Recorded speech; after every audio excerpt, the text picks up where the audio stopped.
Okay, Ann. Okay, so I have actually known Rosemary for a number of years now because of my Medicare counseling experience. And so, in a nutshell, she's the outreach program coordinator at the Aging, Disability and Veterans Services Division. And so, if you've ever heard about Medicare counseling, open season, the helpline, that's probably because of something that Rosemary has done or helped other people in the division do. I did want to mention, because I've noticed sometimes people are confused. We here in this area have three layers of local government. We have city government, county government, and metro. And the county, out of those three, has primary responsibility for health issues, health services, and programs for everybody in Multnomah County, not the city, not metro. They may contribute in one way or the other, but the lead is in our county government. And in particular, Aging, Disability, and Veterans Services has basically the lead for what I think of as health assistance services for those of us who are getting older, those who are disabled, and veterans. And she is the lead outreach person for that division and is responsible in one shape or form for all of the local outreach that occurs. She also happens to be the lead for statewide outreach for what's known as the Oregon Medicare Savings Connect program. She's previously been a case manager in long-term services and support, and she actually also worked in New York City in program development and social work with older adults and refugees. She's got degrees from Lewis and Clark and Columbia, and she plans today to give us an overview of the programs and services available through ADVSD. So, Rosemary, I'd like to turn things over to you because I know we only have an hour total. Well, thank you so much, Anne, for that nice introduction, and it's good to see you today. And thank you all for having me and for joining me today. I'm looking forward to sharing this information with you all. And I am Rosemary, and I use she, her pronouns. And we will get started here. All right, so everyone can see my screen. And this, just a brief mention of what we're going to talk about today. Topics for today, we'll go over the ADVSD mission, what a AAA is, our community partner contracts, and our locations. And then I'm going to talk about the ADRC helpline, housing resources that are available through the ADRC, how to do a search for those, and long-term care services available through Medicaid and the Oregon Project Independence, or OPI, the Family Caregiver Support Program, and if there's time, I'll just briefly mention Veterans Services in case there are any vets among us, or if you have any family members, and then some time for questions at the end. So the mission of ADVSD is to promote independence, dignity, and choice in the lives of older adults, people with disabilities, and veterans. And we provide a variety of programs and services to help meet this mission. And Multnomah County ADVSD is a AAA. So what that means is we are an area agency on aging. We work in partnership with the State Unit on Aging to provide advocacy, Older Americans Act programs, OPI, Oregon Project Independence, and other innovative programs. And there are Type A and Type B AAAs in Oregon. Multnomah County ADVSD is a Type B AAA. So that means we also administer SNAP, or food stamps, and Medicaid programs. And we administer those for older adults and people with disabilities. And to meet our AAA requirements, we contract with several community partners who are providing a variety of valuable services to community members. Those are senior centers, enhancing equity partners, and also we work with after hours on-call consultants who help out the ADRC staff after hours. This is just a list of some of the services that you can get at a senior center: information and referral, OPI, nutrition, health promotion, case management, options counseling, and recreational activities. And our enhancing equity partners, they're providing all those same services, but they're also providing some culturally specific services, like different celebrations, culturally specific food. They might provide translation and interpretation for their members. This is a map of all of the ADVSD service locations in Multnomah County, and you can go online and interact with this map. The agencies in orange are all of our branch offices, and there are 5 of these in Multnomah County. And the agencies in green are all of the senior centers in Multnomah County.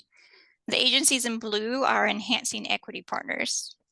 This map does need to be updated because we do have a couple of new enhancing equity partners that haven't been added to the map yet.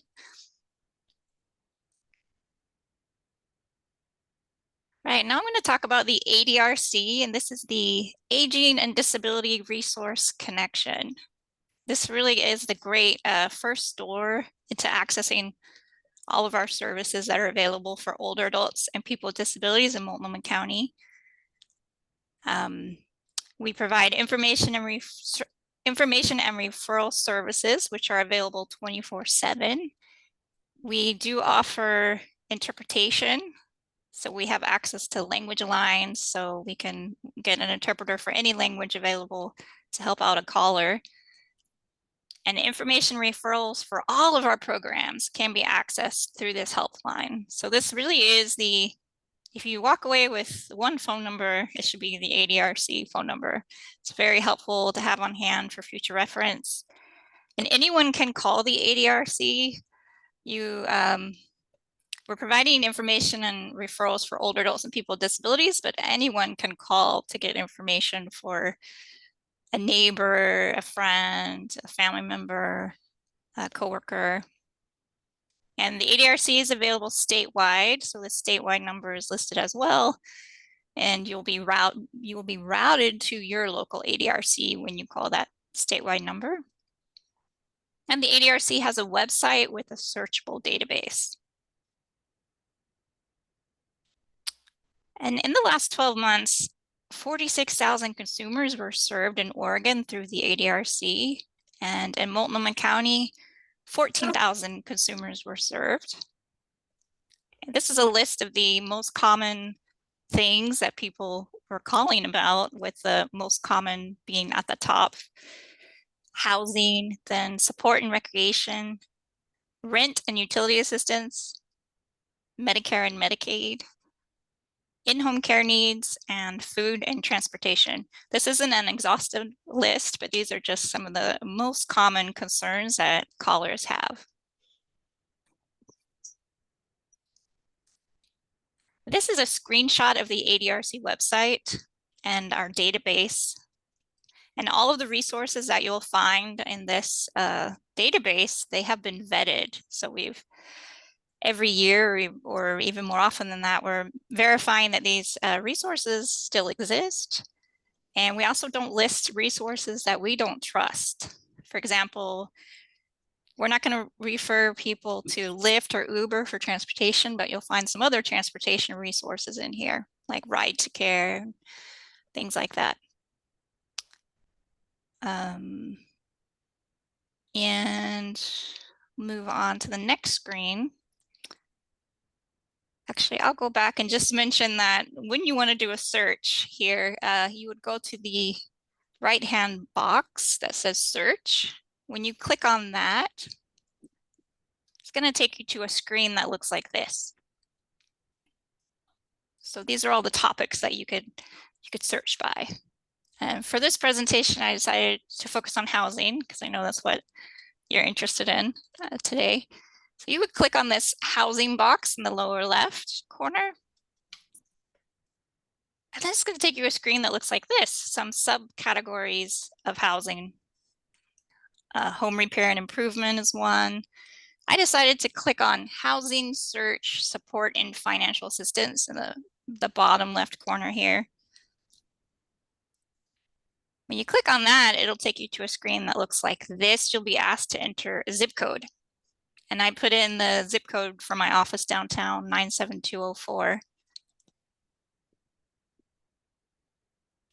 And after I did that, it takes you to this screen with a list, a whole bunch of services. I took a screenshot, but there were so many. And if I wanted to filter that list, I could go over where it says filter by service on the left. I could cut it down a little bit if I wanted to by clicking on one of these boxes. I decided I wanted to know more about this very first option that came up, which is the U.S. Department of Housing and Urban Development, their field office. So when I clicked on that, it gave me more information about what this office is, what they do, how to contact them, what they can offer me.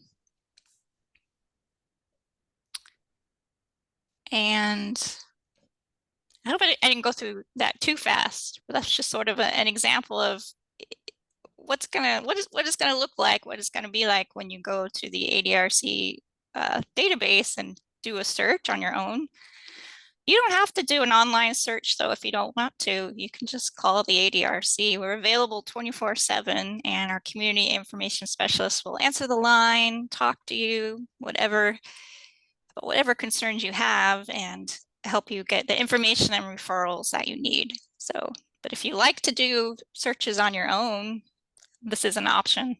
And you can also email the ADRC.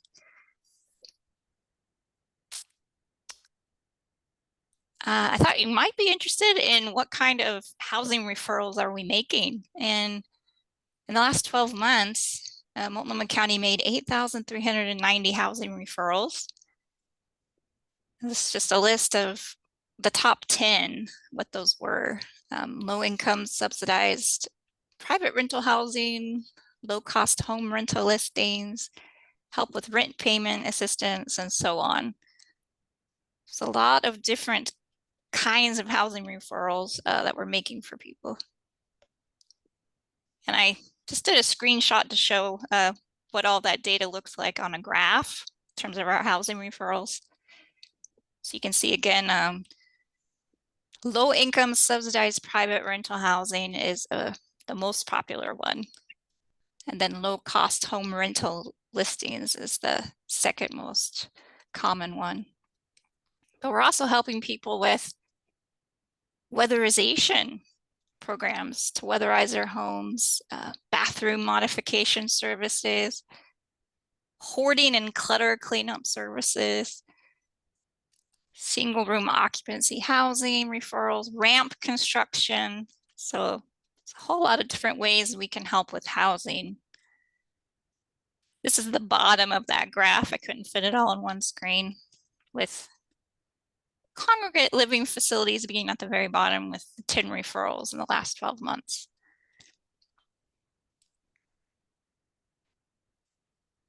Okay, now I wanted to move on to talking about long-term care services. I was asked to talk about OPI, but I thought it would be helpful to first learn about Medicaid long-term care services to understand how that's different from OPI.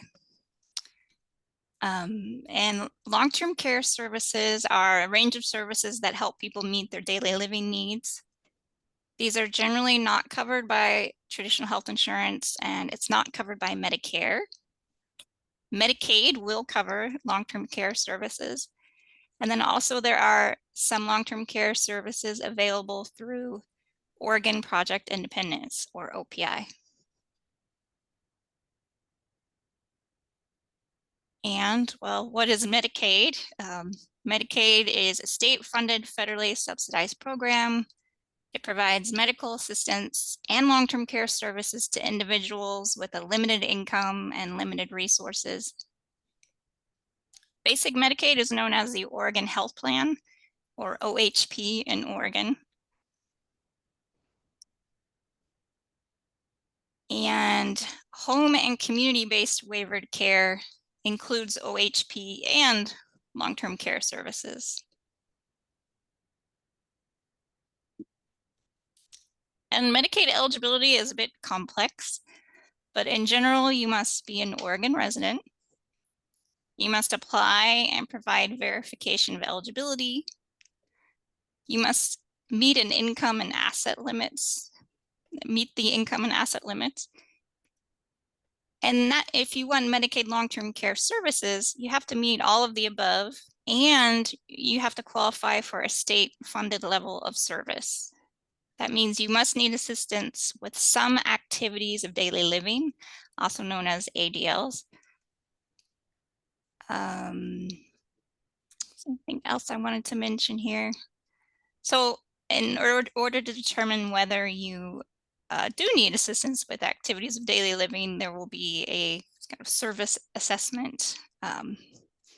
In that service assessment, you'll be asked about what level of help you need in meeting your daily needs.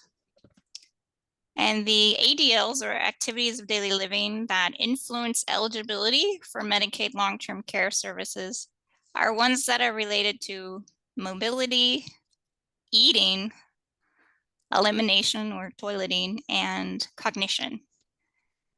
So to be eligible for Medicaid long-term care, you must need assistance inside your home or care setting, and the assistance needs to be hands-on in one of those four. I should say in one of the first three, the assistance needs to be hands-on.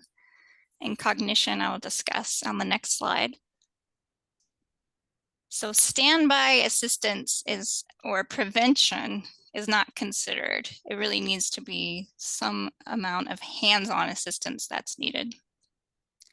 And then we'll ask questions about other ADLs, such as bathing, dressing, grooming, hygiene, also instrumental activities of daily living, housekeeping, laundry, shopping, those sorts of things.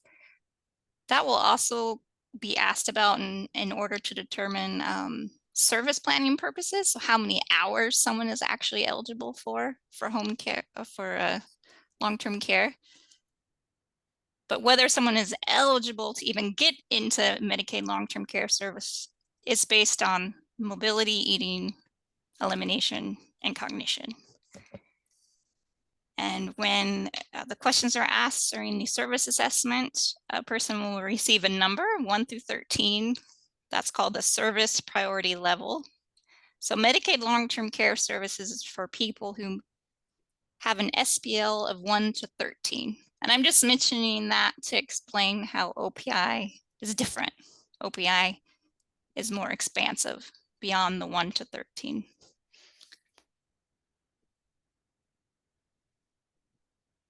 There are 4 cognition categories. So in order to be eligible for Medicaid long-term care services based on cognition alone, you must need substantial daily assistance in at least 2 categories, or what's considered full assistance in 1 category. Those are self-preservation, decision-making, the ability to make yourself understood, and also challenging behaviors. Cool. And there are a few different types of long-term care settings available through this program.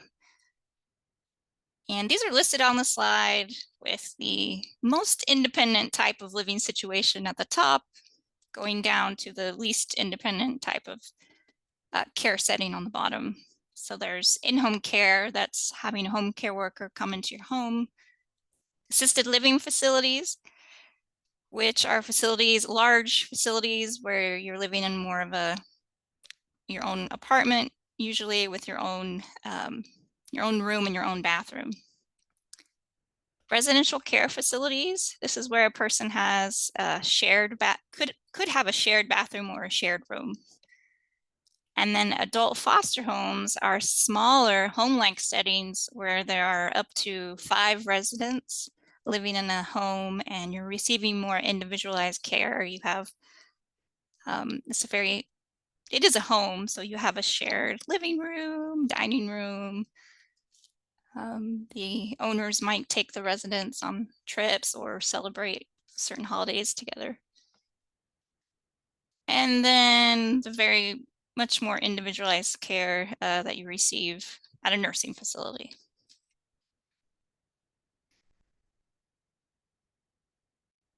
All right, and so in Oregon, there's really no wrong door policy for accessing services and care. So there are a lot of different ways that you could, a lot of different numbers that you could contact for getting set up with Medicaid services, but you can contact the intake line. You can also always reach out to the ADRC and you'll get a referral and you'll get information. You can also go through the one customer service number, or you can apply through one.oregon.gov online.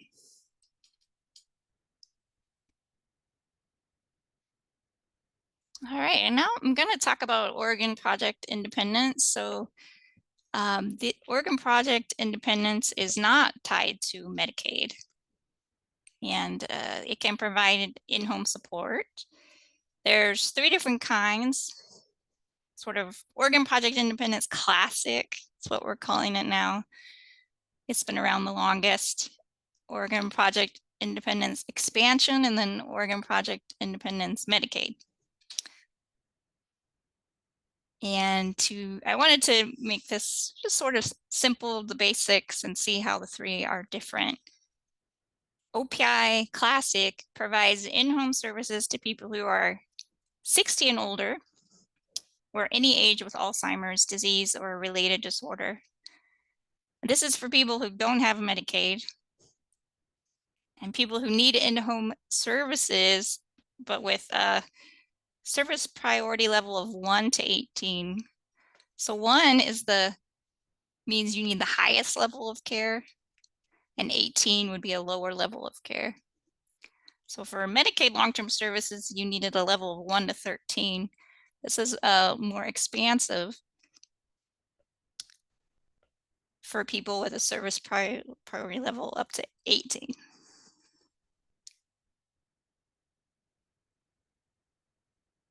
There are sliding scale fees that apply. There's no income or resource limits. There's no estate claim.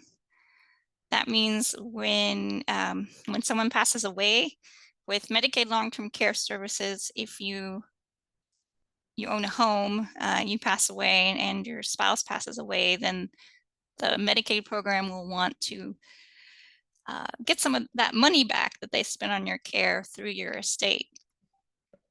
With Oregon Project Independence, there's no estate claim. And citizenship is not required. And you receive an in-home care maximum of 8 hours every 2 weeks through this OPI Classic. OPI Expansion is a program that provides in-home services to people who are 59 or younger, who have a physical disability. They have to be on Social Security disability. They don't have Medicaid, and they need in-home services, and they have a SPL of 1 to 18. Sliding scale fees do apply. There's no income or resource limits. There's no estate claim. Citizenship is not required. And you receive an in-home care maximum of 8 hours every 2 weeks.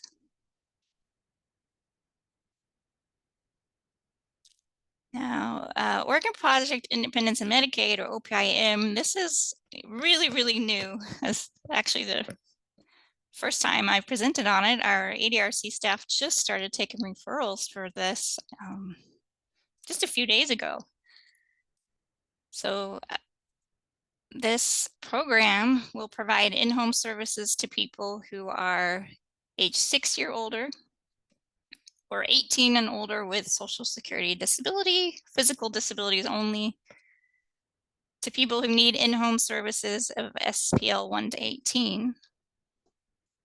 There's no cost for this, which is how it's different from the other 2 types of OPI, but there are income limits. That's up to 400% of the federal poverty level, which is $5,020 per month. There are also resource limits. $94,523. Oops, I made a little mistake there. I was starting to add in that that's 6 months of nursing facility costs. So that 94,000 is equal to what it would cost for you to be in a nursing facility for 6 months. There's no estate claim for this, but you must meet a citizenship requirement, and you can receive in-home care up to 40 hours every 2 weeks. So it's a lot more care in the home than OPI Classic or OPI Expansion. This is just a nice little chart one of my coworkers made to compare the three side by side and who each one is for. So OPI Classic, age 60 and older, OPI E, age 18 to 59 with a disability, then OPI M, age 60 and older or 18 and older with Social Security disability.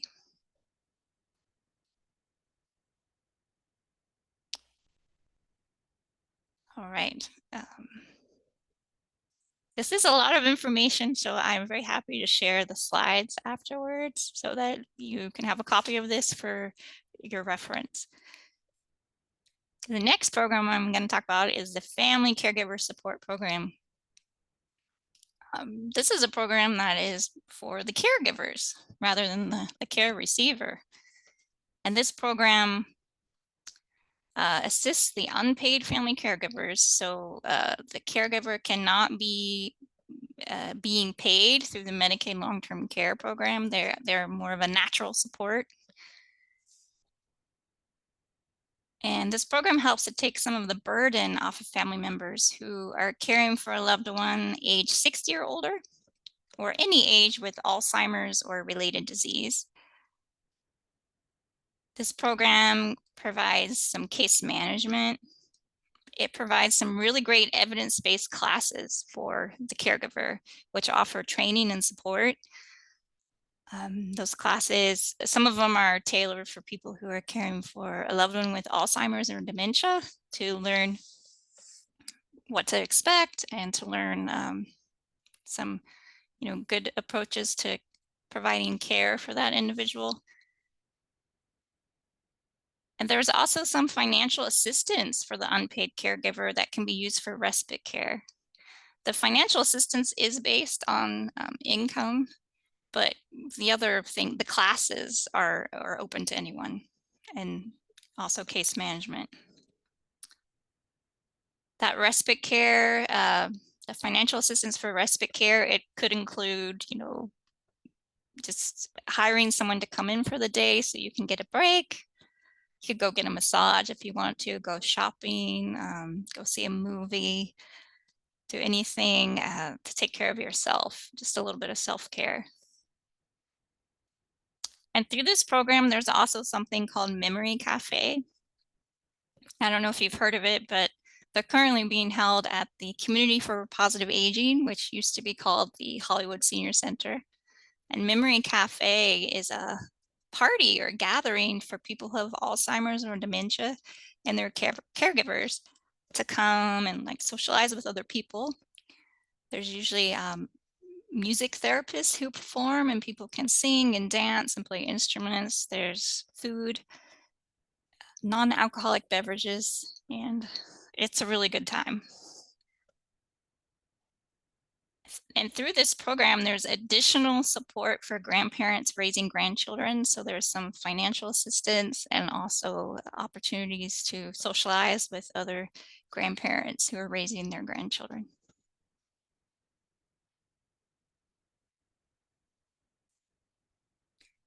Okay. And lastly, I wanted to mention the Veterans Services. This program is for anyone who has served in the U.S. military. So we emphasize that who has served. It doesn't have to be someone who's seen combat, but just have you served in the U.S. military? Then you might want to speak with a Veterans Services officer You get to meet one-on-one and be screened to make sure that you're receiving all of the benefits that you might be eligible for. Some of those benefits include compensation, pension, survivor's benefits, enrollment into the VA healthcare system, and referrals to partner agencies. And this is the phone number for the Veterans Services program, but you can also always contact the ADRC. If you misplace this phone number, you can always call the ADRC and they can get you connected to Veterans Services if you want to speak with a Veterans Services officer.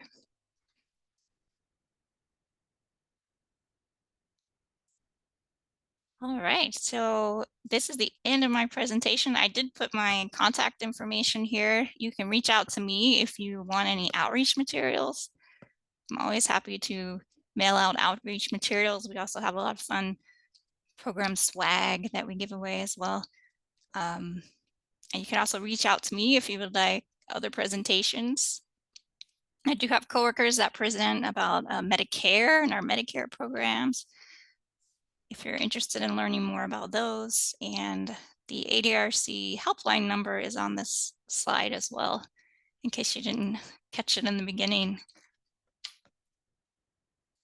And now we do have time for questions. Yeah, looks like we have a lot of time. It's only 1:34, so you did a great job in doing that in record time. There is a message here from Gina, who had to leave. Sounds like she had a pet she had to take care of, but she's just telling you she wants to volunteer to massage for the family caregiver support program. Who should she reach out to? I don't know how you're going to contact her, because maybe I can see if she left her email when she registered. She's not a member of the village. So I can send you her contact info, but I don't know how to quite respond to that since she's gone. But anyway, she wants to volunteer. Yeah, that's great. Yeah. If she wants to get involved in family caregiver support program, Yeah. the coordinator is Jennifer Foreman, but the phone number is the ADRC. Okay. They could contact the ADRC and let them know. I'm not sure if we have people come volunteer to give massages like that, but can always ask. It doesn't hurt to ask. Yeah, she could volunteer for the village and do them. I'm sure she would line up to have a massage. Okay, I have a question that I put in there. When you were talking about OPI, is that only for, like, if you're on Medicare, you can't you're not eligible for any of those programs that you outlined of different OPIs? Oh no, if you have Medicare, you would be eligible for any of those. Oh, for any of them. Okay, all right. Yeah, so it was the first two, OPI Classic and OPI-E. If you have Medicaid, you're not eligible. I see, but Medicare would qualify. Okay. Yeah, Medicare, it doesn't matter. Mm-hmm. Great, thanks. Does anybody else have a question? You can come off mute. So you can, maybe we can just come, people still want this contact. Don't leave without me. To be like leave at 1:45 for my haircut, so you can. I'm muting you, Anne, so we don't have to hear about your plans. Does anybody have a question? Margaret, yeah, you're on mute, by the way, Margaret. No.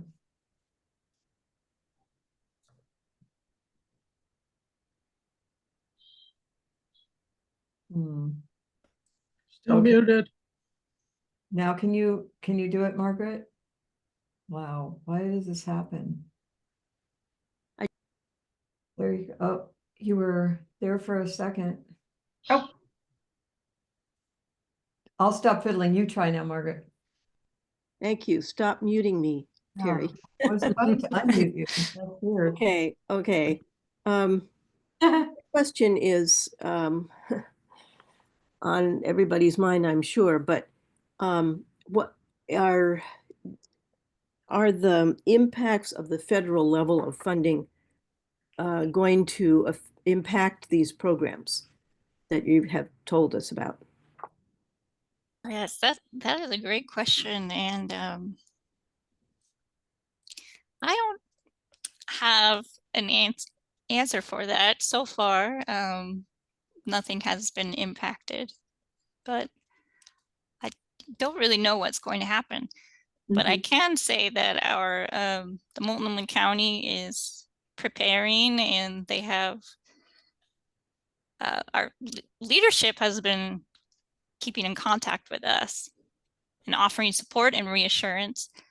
They said that they put together a team of people focused on policy and finance who are monitoring daily what's going on and meeting and discussing and ready to act in whatever way they might need to act. So I'm sorry I don't have a better question, but you know, Multnomah County stays committed to serving older adults and people with disabilities and providing highest level of service possible, and we'll continue to stand behind their values, the values that mission that ADVSD has, and then also our department of DCHS.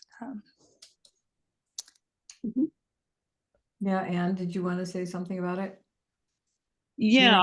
What I was going to say is there's a nonprofit called Justice in Aging, and they have actually been doing, I think, a pretty good job trying to stay on top of what is actually going on at the federal level with funding for both Medicare, Medicaid, the Older Adults Act.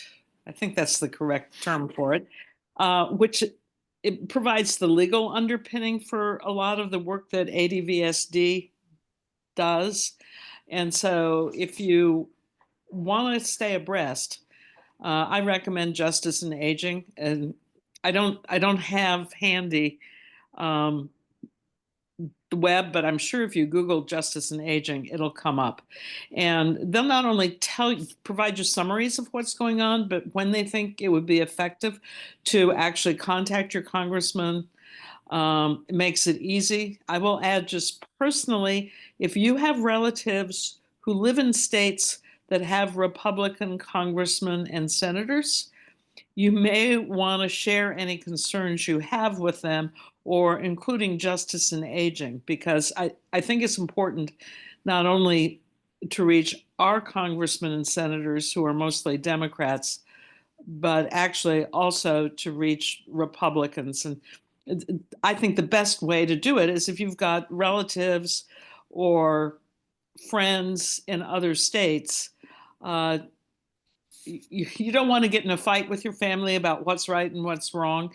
But for those that you think might be grateful for the information, you could pass it along. Thank you. And I put Thanks, that in. Anne. Yeah. I put the link in the chat. And for those of you who don't know, you can just click on that link and it will open up in a window on your computer so that you don't have to worry about writing it down. So you can just click on the link in the chat and it'll open up. Does anybody else have a question or comment? I have to say that was a lot more extensive amount of resources and than I was aware of that you all offer. And that search, the search function that you have is pretty amazing also. Well, I'll have to look into it more. I was curious about the hoarder thing and also, yeah, well, I'll just have to ask you questions privately about stuff because it's not all related to housing. This is supposed to be about housing. Yeah,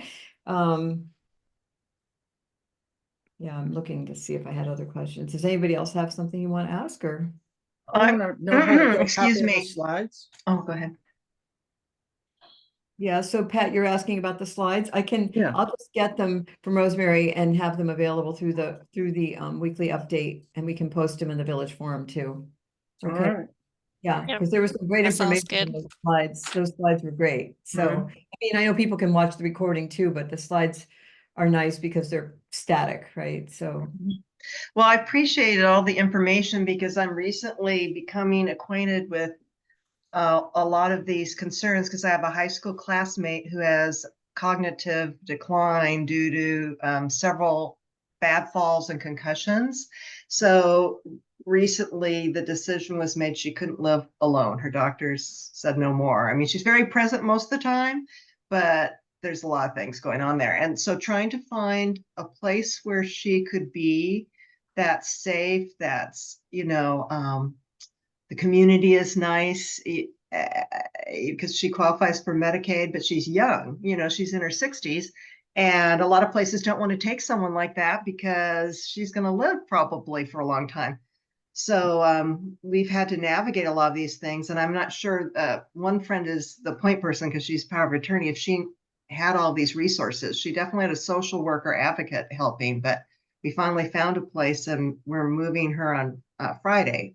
But it's not so easy, Oh, especially that's with good. someone who's younger. But now I'm familiar with the slums test because initially after her last fall, she registered a 0, but now she's up to a 13, but it probably won't get any better than that. So, yeah. Yeah, I'm So, sorry to hear about their challenges, but so, it's good they've found a place. Yeah. And did you have something else to say, or is that hand still up from No, before? I put it up again. Okay. If Rosemary feels like she can address, I think actually talking a little bit more about options counseling, which I know the Community for Positive Aging offers. I think it might be helpful for people to hear a little bit about what's involved with options counseling. It might, for example, maybe have benefited Beth in trying to help her friend, and made the search at least a wee bit easier. And Rosemary, if you don't feel prepared to actually do that, that's okay. Oh, well, thanks, Anne. What were I guess what other things would you like to know about OPI? Well, I'd like to know about just the options counseling. Oh, sorry, options counseling. That registered as OPI to me. Thank you. Okay, sorry. Yes, options counseling is it's a great service when you are first planning. You're starting to plan for, what's the best option for me or my loved one in terms of long-term care planning. And an options counselor will sit down and go over all these things that I went over. Long-term care services, what are the ins and outs of the financial requirements for that, OPI, all the different types of OPI, help you decide what is the best plan for you financially,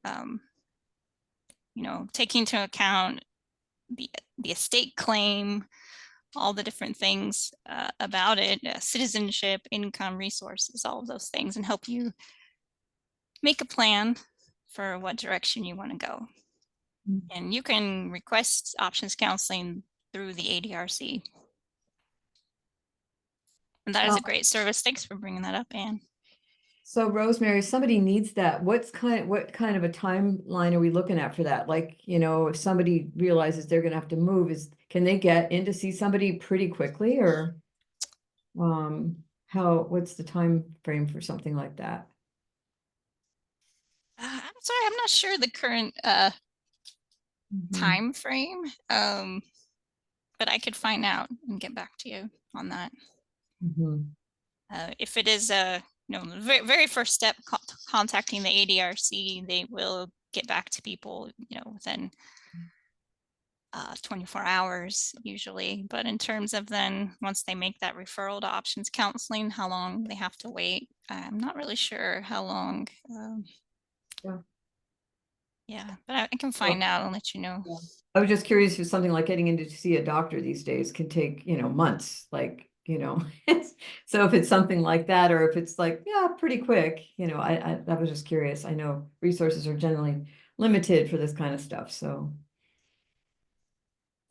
Anyway, yeah, I'd be curious to find out. Yeah, I will ask about that and let you know. Any And other then maybe you could email the answer out to the group. Yeah. How about anybody else? Any other questions? Wow, we wrapped it up pretty fast. Okay. All right. Well, thank you so much again, Rosemary, for doing, I know she had messaged me earlier, she would had to leave early, so she had something else.